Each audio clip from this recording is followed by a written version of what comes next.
ঘটনা কিছুই ঘটেনি, বাড়িতে ছিল, বাড়ি থেকে ডেকে নিয়েছে, ওরা এইভাবে করে মেরেছে। বিজেপির ছেলেরা, বিজেপির গুন্ডা বিজেপির গুন্ডা ছেলে নয়। আমার শ্বশুর করতো টিএমসি পার্টি করতো, মানে কি পার্টির কোনো ল্যাবসাতে থাকতো না, মাঝে মাঝে গেছে, শুধু একবার দুবার গিয়েছে, তাছাড়া কিচ্ছু না, কোনো মেম্বার নেই, কিচ্ছু না। আজকেই মারধর করেছে, দুপুর বেলায় মারধর করার সঙ্গে সঙ্গে আমরা ওখান থেকে হসপিটালে বাড়ির ভিতর নিয়ে চলে এসেছি, সেখানেও মেরেছে। ইট পাটকেল মানে কোনোটা বাদ দেয়নি, বটির বাঁশ কোনো বাদ দেয়নি। 5 জন ছিল ওরা, 5 থেকে 6 জন। হ্যাঁ, পুকুরে ফেলে দিয়েছে, পুকুর থেকে তুলে আবার মেরেছে। আমি গেছি বলে আমাকে টেনে সরিয়ে দিয়েছে ছুটে ওখান থেকে। আমি আমার শাশুড়ি দুজনে ছিলাম, আমাদেরকে মেরে আমার পা খুলে গেছে, আমার শাশুড়ির হাত ফুলে গেছে। হ্যাঁ, আমাদেরকেও মেরেছে, আমাদেরকে বলছে, ভালো মুখে বলছি সরে যাও, নাহলে তোমাদেরকেও মারবো গো। হ্যাঁ, গায়ে হাত উঠে যাবে, সরে যাও, আমাদেরকে পর্যন্ত বলছে।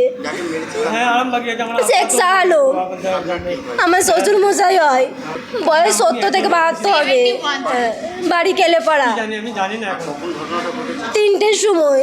হ্যাঁ, ওদের পায়ে পর্যন্ত ধরেছি যে মরে যাবে মানুষটা, ছেড়ে দাও। বলছে মরে যাবে তো, এর বেশি কিছু হবে না, মরে যাক, এইটাই শেষবার নয়, বেঁচে থাকলে আবার মারবো ওকে। আজকে আমার বাবা খেয়ে শুতে যাচ্ছিল, ঘুমাতে যাচ্ছিল। আমার পাশের বাড়ির তৃণমূল পার্টি করে, ঠিক আছে, তার নেতা মন্ত্রী যা আছে তাকে পায়নি বলে আমার বাপকে টেনে লিগে মেরেছে। এইটাই হচ্ছে বাস্তব। মেরেছে মানে পিটিয়ে খুন করেছে। কতজন ছিল রে?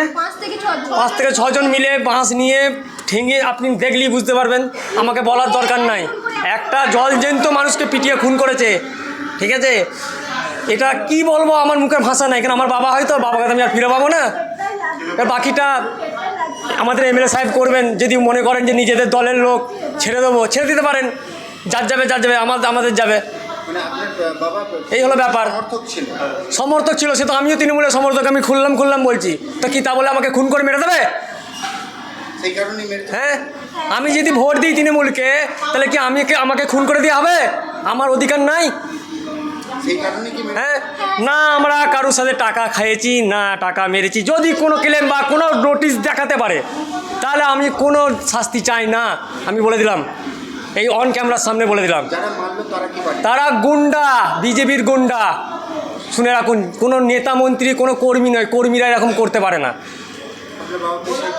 পেশায় হোটেলে কাজ করতেন, পা অ্যাক্সিডেন্ট হয়ে পা খোঁড়া হয়েছিল, 2 মাস ঘরে বসে, যে পা ভালো হলে আবার হোটেলের কাজে যাবে।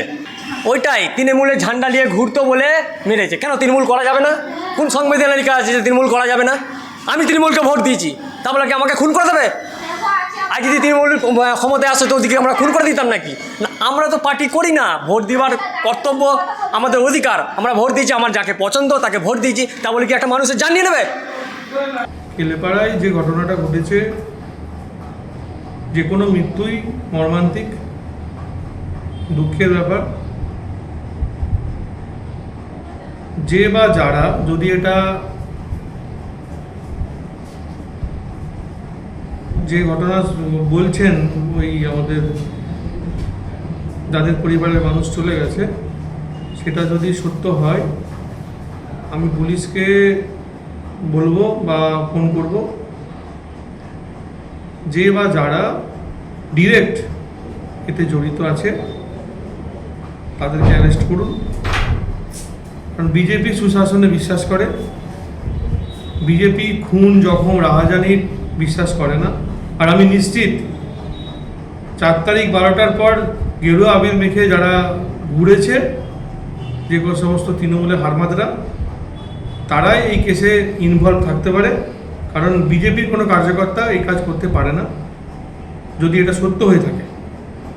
তাই আমি পুলিশকে বলবো, আইনের মতো চলবে।